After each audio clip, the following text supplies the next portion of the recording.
Hello friends, നമ്മുടെ പുതിയ വീഡിയോയിലേക്ക് എല്ലാവർക്കും സ്വാഗതം. അറഫാത്ത് നിലമ്പൂർ, എല്ലാവർക്കും സുഖമാണെന്ന് എഴുതുന്നു. അപ്പോൾ ഞങ്ങളിന്ന് ഇങ്ങനെ ഊട്ടിയിൽ പോകാൻ വേണ്ടിയിട്ട് ഇങ്ങനെ യാത്ര തുടങ്ങിയിട്ടുണ്ട്. ഞങ്ങൾ വൈക്കടവ് ഇങ്ങനെ നമ്മൾ ആനമറി ചെക്ക് പോസ്റ്റ് കഴിഞ്ഞ് അവിടെ ഇങ്ങനെ മല കയറിക്കൊണ്ടിരിക്കുകയാണ്, ചുരം കയറുകയാണ്.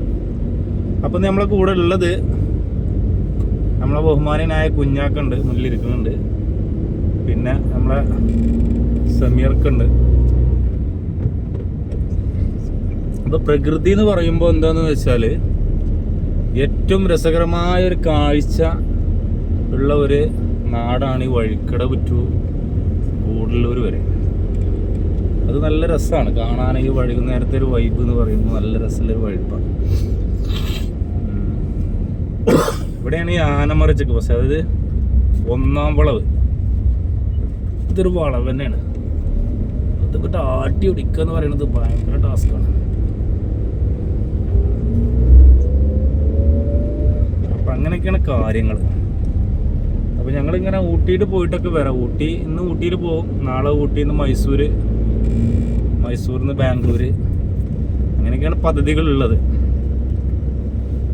ഞാൻ ഈ പ്രകൃതിയെക്കുറിച്ച് നിങ്ങളോട് ഞാൻ കൂടുതലായിട്ടൊന്നും സംസാരിക്കണില്ല. കാരണം എന്താ വെച്ചാൽ നമുക്ക് എല്ലാവർക്കും അറിയുന്ന ഒരു ചുരം തന്നെയാണ് നാടുകാണി ചുരം എന്ന് പറയുന്നത്. കൂടുതൽ വന്യമൃഗങ്ങൾ ഏറ്റവും കൂടുതൽ ഇറങ്ങുന്ന ഒരു സ്ഥലമാണ് ആന, കടുവ. അപ്പം നമ്മൾ ഈടെയായിട്ട് എപ്പോഴും നമ്മൾ സോഷ്യൽ മീഡിയയിലാണെങ്കിലും പത്രങ്ങളിലൂടെ നമ്മളെപ്പോഴും കാണുന്ന ഒരു വാർത്തയാണ് കടുവ ഇറങ്ങി എന്ന് പറയുന്നത്. ഇപ്പം അവിടെ കാണുന്ന ഒരു ബോർഡ്, ഇപ്പം ഞാൻ സൂം ചെയ്യണില്ല. അപ്പോൾ കാണുന്നൊരു ബോർഡ് ഇതാ, അവിടെ എലിഫൻ്റ് എൻട്രിയാണ്. പക്ഷേ ഇവിടെയാണ് കടുവ കൂടുതലായിട്ട് ഇറങ്ങൽ. ഇവിടെ നിന്നാണ് ഒരു ആളെ കൈയൊക്കെ പിടിച്ച് കൈയിൻ്റെ വിരലൊക്കെ നമ്മളെ കടിച്ച് മുറിച്ച് കൊണ്ടുപോയുള്ളൊരു കടുവ.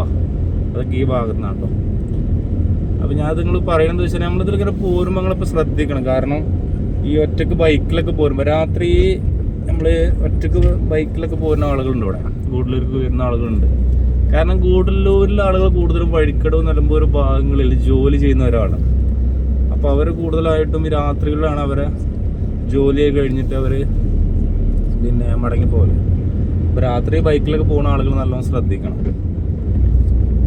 പിന്നെ രണ്ടാമത്തെ കാര്യം പറയാനുള്ളതെന്ന് വെച്ചാൽ നമ്മൾ തമിഴ്നാട്ടിലേക്ക് ഒരിക്കലും പ്ലാസ്റ്റിക്കിൻ്റെ കുപ്പി കയറ്റാൻ പാടില്ല. പ്ലാസ്റ്റിക്കിൻ്റെ കുപ്പി കേരളത്തിൽ നിന്ന് ഏതെങ്കിലും ഒരു വണ്ടിയിൽ കണ്ടു കഴിഞ്ഞാൽ നാടുകണി ചെക്ക് പോസ്റ്റിൽ 10,000 രൂപ നമ്മൾ ഫൈൻ കെട്ടണം. അത് നിർബന്ധം, നമ്മൊന്നും പറയാൻ പറ്റില്ല. 10,000 റുപ്യ നമ്മൾ ഫൈൻ കെട്ടാതെ നമ്മളെ വണ്ടി കേരളത്തേക്കും വിടൂല, നമ്മളെ തമിഴ്നാടിൻ്റെ ഉള്ളിലേക്കും വിടൂല. അപ്പോൾ യാതൊരു കാരണവശാലും ആരും വെള്ളക്കുപ്പി ചെറുത്, അതായത് 1 ലിറ്ററിൻ്റെ അതുപോലെ 2 ലിറ്ററിൻ്റെ വെള്ളക്കുപ്പികൾ, അതുപോലെ നമ്മളെ ചെറിയ 10 രൂപൻ്റെ ഫ്രൂട്ട്സിൻ്റെ കുപ്പികളൊക്കെ ഉണ്ടല്ലോ, ഒന്നും ഒരിക്കലും കൊണ്ടുവരരുത്. അതൊക്കെ കൊണ്ടുവന്നു കഴിഞ്ഞാൽ 10,000 റുപ്യ ഫൈൻ അടക്കണം. പ്ലാസ്റ്റിക്കിൻ്റെ കവറുകൾ, പ്ലാസ്റ്റിക്കിൻ്റെ ഒരു ഐറ്റംസ് ഉണ്ടാകാൻ പാടില്ല. 20 ലിറ്ററിൻ്റെ കുപ്പി പറ്റും. 20 ലിറ്ററിൻ്റെ കുപ്പി എന്ന് പറഞ്ഞാൽ നമുക്ക് അത് നമ്മൾ വലിച്ചെറിയില്ല. കാരണം എന്താ വെച്ചാൽ നമ്മളത് തിരിച്ച് വീട്ടിലേക്ക് കൊണ്ടുപോരും. നമുക്ക് ഉപകാരം ഉള്ള സാധനമാണല്ലോ. അപ്പോൾ എല്ലാവരും കൊണ്ടുപോരും. അതുകൊണ്ട് അതിന് വലിയ ഫൈനില്ല. അത് തമിഴ്നാട് മാത്രമേ ഉള്ളൂ. കർണാടക ബോർഡർ കഴിഞ്ഞത് അങ്ങോട്ട് ഇല്ല.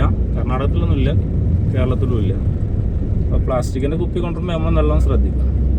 പിന്നെ ഇതിൽ പ്രകൃതിയെക്കുറിച്ച് പറയണമെന്ന് വെച്ചാൽ ഞാൻ നിലമ്പൂരാണ് താമസിക്കുന്നത്. അപ്പോൾ ഞങ്ങൾക്ക് എന്തെങ്കിലും ഒരു വിഷമോ കാര്യങ്ങളോ അല്ലെങ്കിൽ പ്രയാസം എന്തെങ്കിലുമൊക്കെ വരുമ്പോൾ ഞങ്ങളൊരു മനസ്സിനൊന്ന് ഹാപ്പി ആക്കാൻ വേണ്ടിയിട്ടാണ് ഞങ്ങൾ കൂടുതലും ഈ മല കയറി വരിക. എവിടെ ഞങ്ങൾക്ക് പോയി കഴിഞ്ഞാലും ഞങ്ങൾക്കൊരു ടൂറിൻ്റെ ഫീല് കിട്ടലില്ല. പക്ഷേ ഞങ്ങൾ നാട്ടിൽ നിന്ന് ഇങ്ങോട്ട് ഏകദേശം ഒരു 65 കിലോമീറ്റർ ഉണ്ടാവുക. ഈ 65 കിലോമീറ്റർ യാത്ര ചെയ്താൽ തന്നെ ഞങ്ങൾക്ക് ഏകദേശം ഒരു മനസ്സിന് ഒരു ഫ്രീ ആയിട്ട് ഒരു സന്തോഷം ഞങ്ങൾക്ക് കിട്ടുന്നുണ്ട്.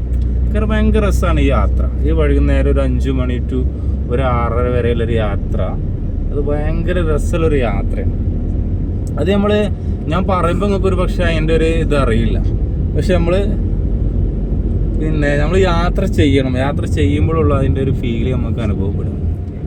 അപ്പോൾ നമ്മൾ എല്ലാവരും അപ്പോൾ ഇതുപോലെ വീട്ടിൽ ചടഞ്ഞിരിക്കേണ്ട ആവശ്യമൊന്നുമില്ല. അങ്ങനത്തെ പോലെ വണ്ടിയൊക്കെ റെൻറ്റിനെടുത്തിട്ടെങ്കിലും നമ്മൾ എന്ത് ചെയ്യണം, ഇതുപോലെ യാത്രകൾ ചെയ്യണം. യാത്രയെ പ്രണയിക്കണം. അല്ലാതെ നമ്മൾ അവിടെ എവിടെയും പോയിട്ട് കണ്ട പെണ്ണുങ്ങളെ പ്രേമിക്കാനോ ആണുങ്ങളെ പ്രേമിക്കാനൊന്നും നിൽക്കണ്ട. ഇത് യാത്രയെ പ്രണയിക്കുക. ഈ യാത്രയെ പ്രണയിക്കുമ്പോൾ എന്താ പറയുക, നമുക്ക് ഒരുപാട് മാനസിക പ്രശ്നങ്ങൾ ഒരുപാട് മാനസിക പിരിമുറുക്കം, അതൊക്കെ ഒരുപാട് കുറഞ്ഞിട്ട് രോഗങ്ങൾ ഒരുപാട് കുറയും ഈ യാത്രകൾ എന്ന് പറയുമ്പോൾ. അപ്പോൾ യാത്രയെ പ്രണയിക്കുക, അല്ലാതെ നമ്മൾ മറ്റുള്ളവരെ പ്രണയിച്ച് നമ്മളെ മനസ്സിനെ ഫീലിംഗ് അടിച്ച് അങ്ങനെ ഇരിക്കേണ്ട ഒരുപാട് യുവതികളൊക്കെ ഉണ്ട്. അപ്പോൾ അവരോടാണ് എനിക്ക് ഇത് പറയാനുള്ളത്. അല്ല നമ്മളെപ്പോലെ വയസ്സമായ ആളുകളോടൊന്നും അല്ല കേട്ടോ, നമ്മളെപ്പോഴത്തേക്കൊന്നും പിന്നെ അതില്ലല്ലോ. അപ്പോൾ എന്ത് ചെയ്യുക, നിങ്ങളൊരു ബൈക്ക് എടുക്കുക അല്ലെങ്കിൽ ഒരു കാർ എടുക്കുക. കാർ എടുത്തിട്ട് എന്ത് ചെയ്യുക, അല്ലെങ്കിൽ ബൈക്ക് എടുത്തിട്ട് നിങ്ങൾ എന്ത് ചെയ്യുക, വേണ്ട ജസ്റ്റ് ഒരു സൈക്കിൾ എടുക്കുക. ആ സൈക്കിൾ അല്ലെങ്കിൽ ഇവിടെ നടന്നും പോരാ, കാരണം ഇപ്പോൾ എത്ര ആൾക്കാർ നടന്നു പോകുന്നുണ്ട് ടൂറൊക്കെ ആയിട്ടും അല്ലേ. അപ്പം നടന്നൊക്കെ പോരാ, എന്നിട്ട് പോരന്നെ, വേറെ പരിപാടികളൊന്നും ഇല്ലല്ലോ. എന്നിട്ട് പ്രകൃതികളൊക്കെ ആസ്വദിക്കുക, വനത്തിനുള്ളിലൂടെ ഒക്കെ പോവുക, എന്നിട്ട് മൃഗങ്ങളെ കുറിച്ചൊക്കെ പഠിക്കുക. അപ്പം നമ്മളെ ചാനലുകൾ ആദ്യമായിട്ടാണ് കാണുന്നതെങ്കിൽ സബ്സ്ക്രൈബ് ചെയ്യാനും മറക്കണ്ട, ഷെയർ ചെയ്യാനും മറക്കണ്ട. അപ്പോൾ വീണ്ടും പുതിയ വീഡിയോ ആയിട്ട് നമുക്ക് വീണ്ടും കാണാം. ബൈ.